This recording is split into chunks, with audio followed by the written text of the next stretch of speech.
Welcome back, band family. Let's start out by warming up, and we're going to review the exercises that we learned last time on producing a sound on just the head joint. As always, make sure you have a mirror with you. It can be a small portable mirror like this. I'm going to place this right in front of me here. Normally I'd want to get really close to it, but then it interferes with my ability to do this video. So in this video, it's actually going to be quite a bit farther away than I'd want it to be. Normally, I'd want that mirror to be like right up next to my face, literally so close that my nose is actually almost touching the mirror. In addition to that mirror, you're going to want just the flute head joint. Before we start, let's review the basics of producing a sound. We want our face to be completely relaxed, especially our mouth. We don't want to have any kind of tension or intense muscle usage going on in our lips. We did an exercise last time where I had you move your lips around with your finger. Let's do that again. And once again, this looks absolutely ridiculous, but it's a good thing to help you out. We're going to bring the head joint up against our chin. We can try that with our left finger right now. So go ahead and bring this right in. And it's going to come right into that crevice right here in our chin, just like that.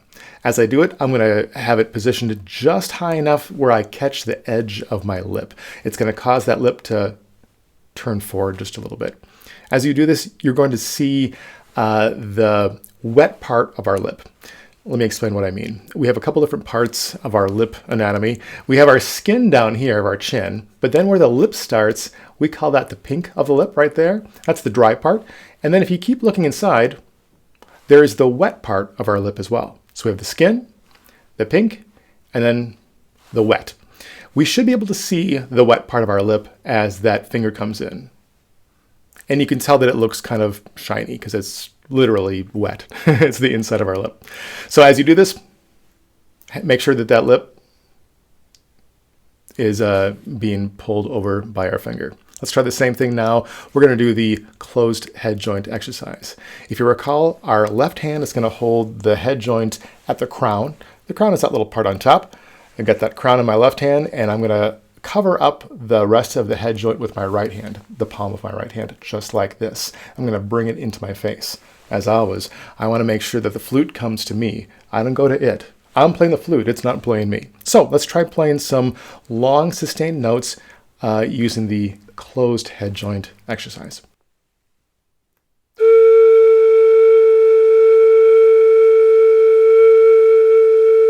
Let's do a little troubleshooting. If you can't get that note, here's some things to watch for.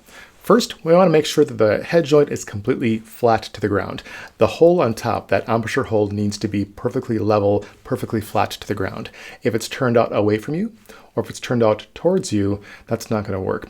You'll either not get a note at all, or you're going to get the wrong note.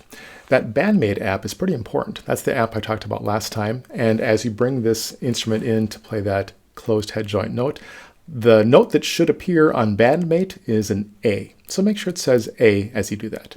If it says G or A flat, by the way, that flat symbol looks like a half of a heart with a line through it, or a pizza on a stick. If it says one of those, that means that either you have the head joint turned too far in, or you've adjusted your chin position to accomplish the same thing, if that makes sense. So we want to make sure that our chin is nice and level, and that this is nice and level as well. It comes right in. Another thing to check out for is that our embouchure tone hole is covered by your lip. There should be 1/3 of the hole covered by your lip. So as you come in, make sure that you have the lip kind of coming over the edge of that tone hole there. About 1/3 should be covered.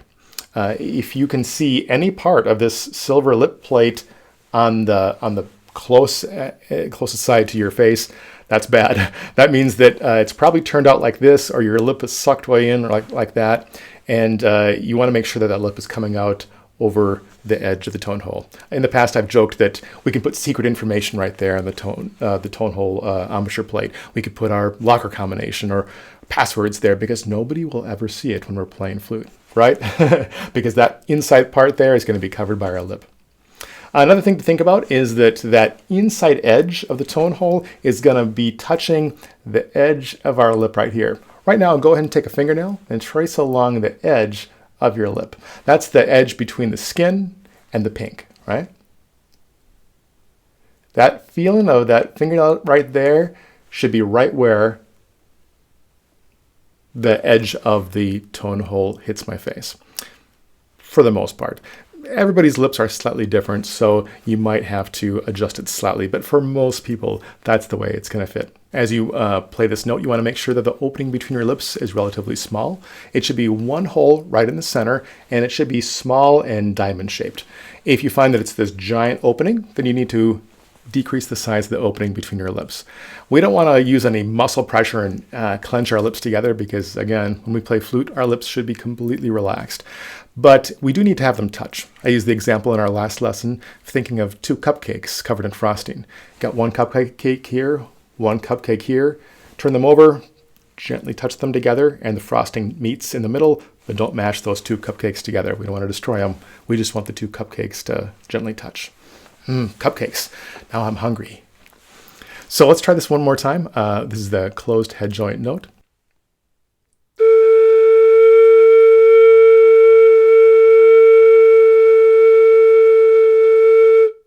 Using that mirror is so helpful to get that right position for the head joint on your lip.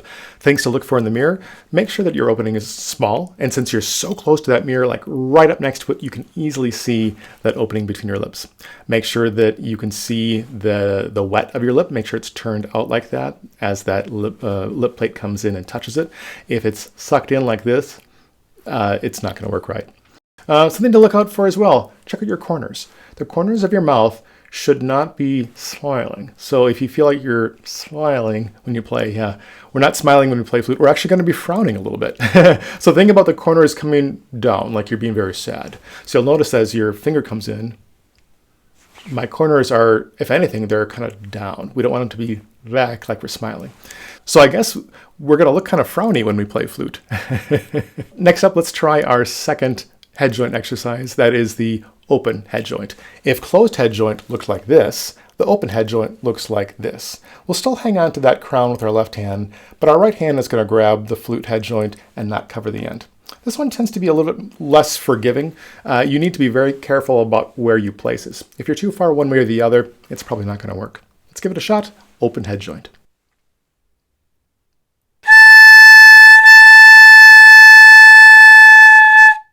Those 2 exercises are the single most important thing you can do right now. Literally for the next couple weeks here, every day, you should be spending some time doing closed head joint and open head joint every single day.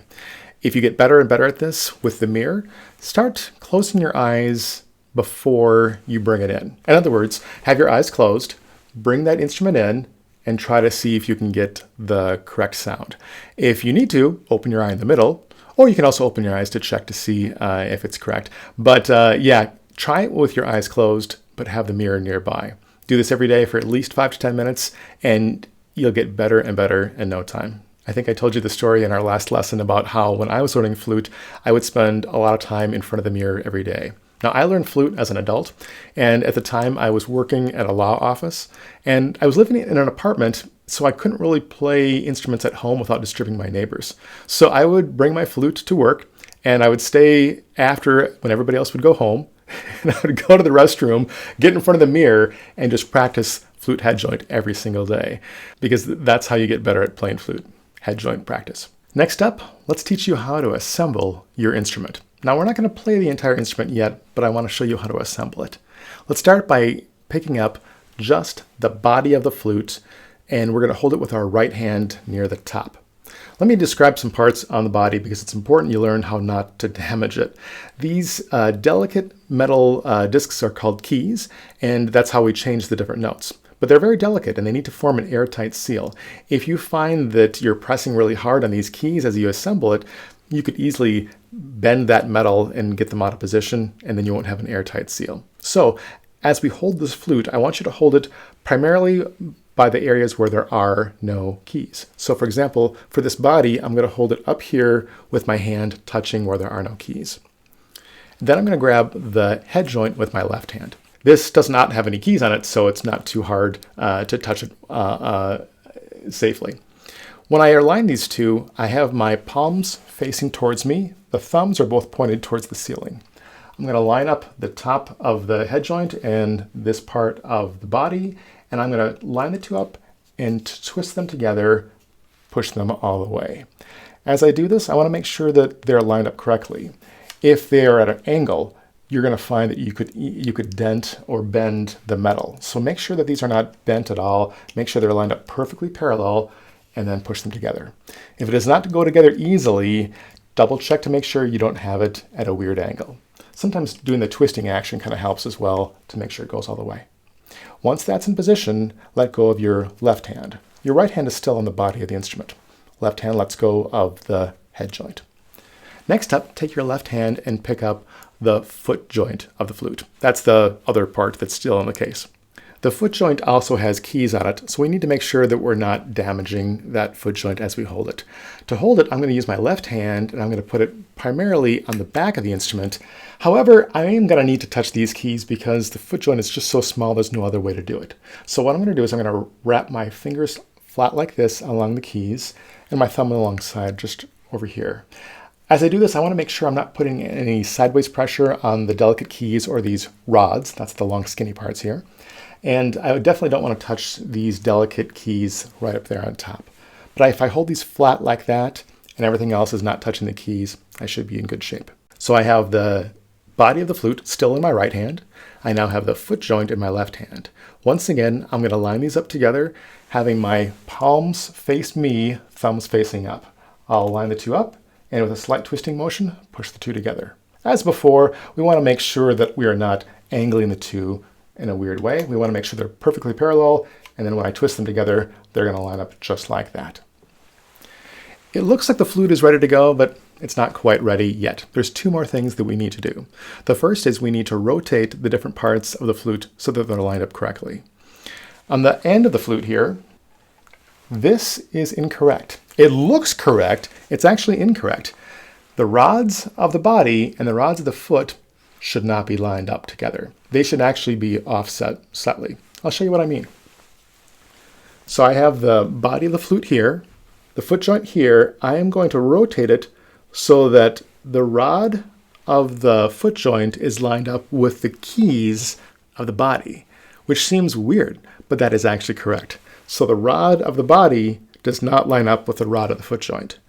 The keys of the body line up with the rod of the foot joint. At the other end, I want to make sure that the lip plate and the tone hole are also lined up with the keys of the body. So I'm going to spin it until it is lined up. An easy way for me to check this is to sight along the flute. And I want to make sure that I can see the tone hole lined up with the keys, lined up with the rod of the foot joint. Or I could look at it the reverse way, making sure that I have the rod of the foot joint lined up with the keys of the body down to the hole of the head joint. It's almost ready. The second thing I need to do to make sure that this is ready to play is I need to pull the head joint out a small amount. So up here, I need to pull it out about 1/4 inch. On my flute, it's a little bit harder to see because the metal is all the same color.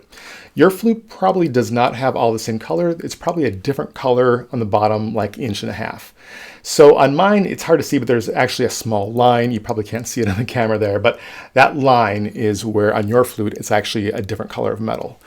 As you put the flute together, you want to make sure you pull this out just a little bit so that other color of metal is showing right there at the end of the flute head joint, which seems weird. It feels like you should push it all the way in, right? But you shouldn't. It needs to be pulled out about 1/4 inch. Here's why. The inside of every instrument has air in it, of course, and the temperature of the air will change the sound of the instrument. The pitch, or how high or how low the note is, will change based on how warm the air is inside. Think about it. If you have helium, which is lighter than air, if you have helium in your lungs, how does it change your voice? It makes it higher, right? Same way with hot air. Hot air, like helium, is lighter than room temperature air, and it rises. And like helium, it will cause the pitch to go up slightly. Not nearly as much as helium, but a little bit. And it is noticeable on a flute or other musical instrument. And so that's why every musical instrument has an adjustment spot where you can tune the instrument. You need to adjust this based on the temperature of the air inside the instrument. So if you're playing outside on a really hot day and it was 100 degrees out, that really hot air inside here will cause the pitch to be higher. And so you would need to pull that head joint out a little farther. Likewise, if you're playing outside and it was really cold outside, like the middle of winter, and all the air inside here was very cold, that would make the note go lower, and so we need to push the flute head joint in to bring it back up to where it's supposed to be. Long story short, the room temperature setting for this instrument is with the head joint pulled out about 1/4 of an inch. So make sure that flute head joint is pulled out every day when you play. And again, on mine, it's all the same color, so you really can't see it. Yours, though, you almost certainly can see it because there's a different color right there. And you should see that darker color, that one little ring there, right above where the head joint meets the body of the flute. Would you like to learn how to hold the flute? Have your left hand pointed at the ceiling with your palm facing you.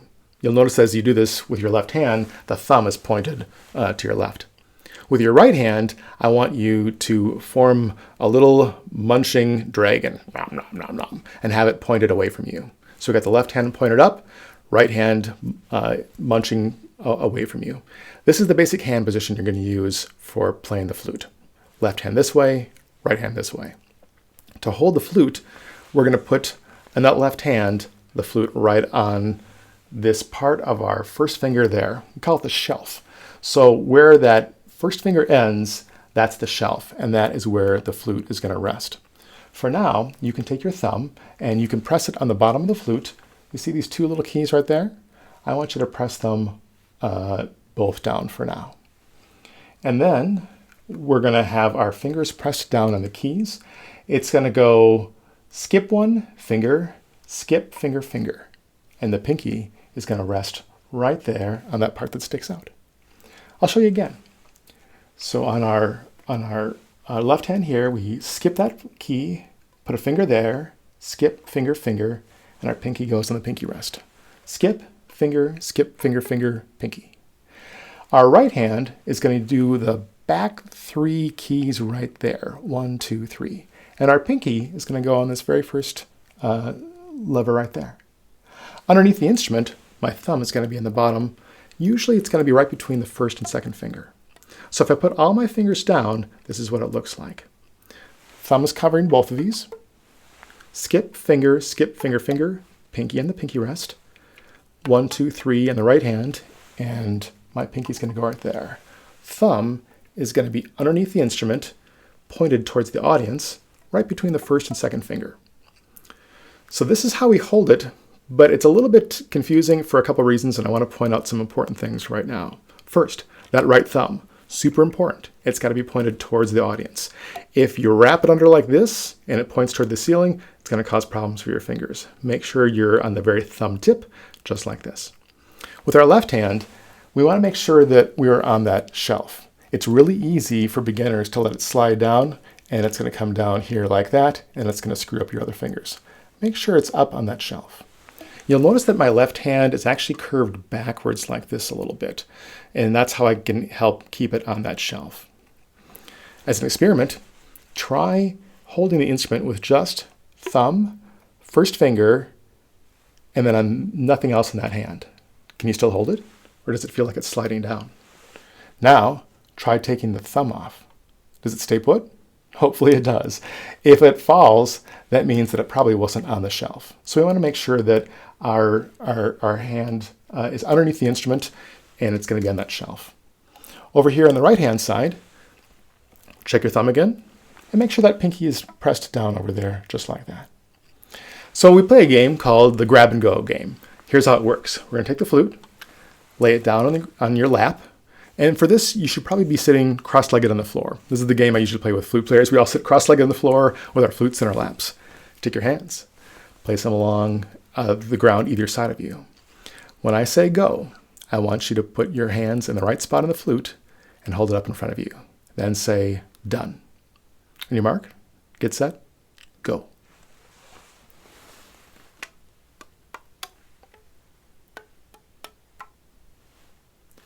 Done. Now, I took my time, but I probably still beat you. That's okay. The first few times you do this, it's going to take a while to find that perfect position. Let's double check some things. Make sure your thumb is on both keys down here, okay? Make sure you have skip, finger, finger, pinky down. Are you on the shelf? With your right hand, is your thumb pointed straight forward? Hopefully it's not curved around. Hopefully you're on your thumb tip and it's pointed right at the audience. You should have your 3 fingers pressed down and your pinky on that key right there. Let's try again. Instrument in your lap, hands at the ready, on your mark, get set, go.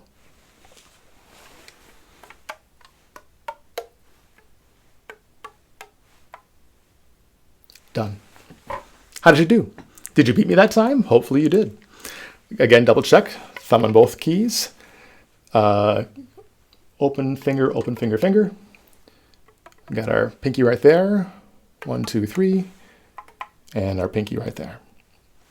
Our hands should be on the fingertips for each of these keys.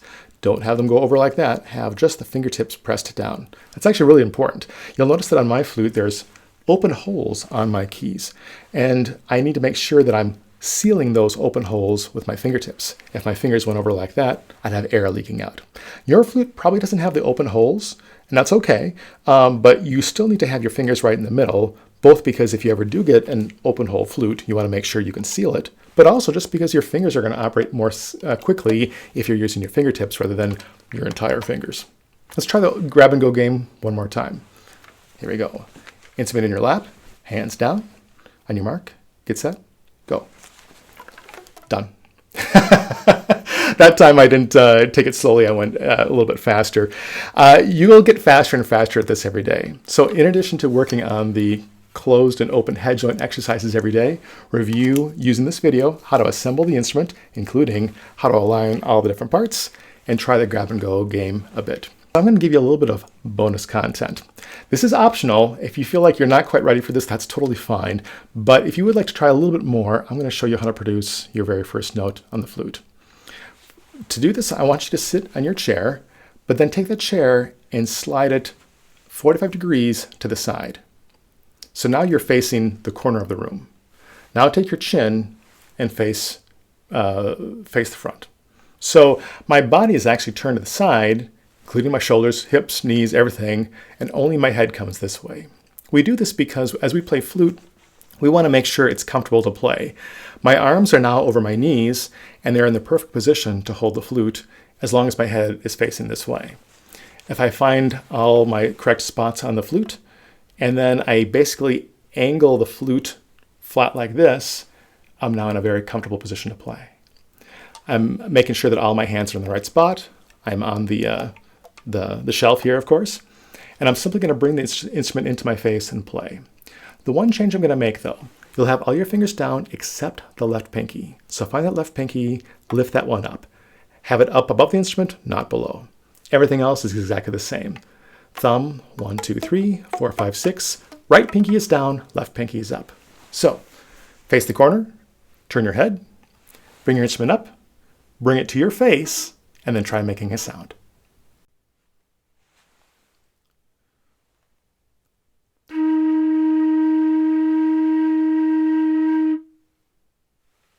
Now you'll notice that as I did this, I was working on making sure that my hands did the right thing.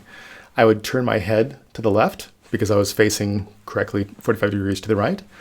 Instrument would come up, I'd bring it in, I'd play, I'd bring it out, and then down again. That's an important sequence to remember because you want to make sure that your chin is up as you play.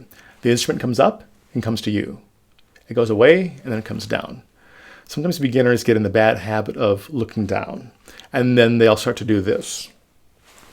This is a terrible habit to get into. The reason why it's a really bad habit is because if you're looking down and getting the flute against your face, sometimes you might remember to bring your face up, but sometimes you might not. And if you get used to playing with your chin pointed to the ground, it really affects your sound badly. So you want to make sure your chin is up the entire time. Flute comes up to meet you. Do not get into the habit of doing this. That's super bad, okay? So this week, if you would like, you can work on bringing that flute up to you and playing a note. I'm going to give you one more game to work on for next time. In addition to doing the flute, bringing all the fingers up and coming in, I'm going to teach you a game called How Low Can You Go? It works like this. You're going to have all your fingers down, minus the left pinky, bring it all the way up, and then bring it to your face. But before you play a note, I want you to release all the fingers except thumb, 1. So leave thumb 1 down, but lift 2, 3, 4, 5, 6. But the pinky on the right hand, leave that one down too. So you're going to have just thumb 1, everything else up except for the right pinky, and then you're going to bring your fingers down 1 at a time. And it's called How Low Can You Go? Because I want you to see if you can get all the way down to having all your fingers down again without stopping the sound in the middle. Remember that as we're playing for the last week and the next couple weeks here, every note we play is going to be long without stopping. So bring your instrument up, lift all the fingers except thumb 1, and don't forget, keep that right pinky down as well. And then start blowing and bring your fingers down 1 at a time all the way. Let's give it a shot. How low can you go?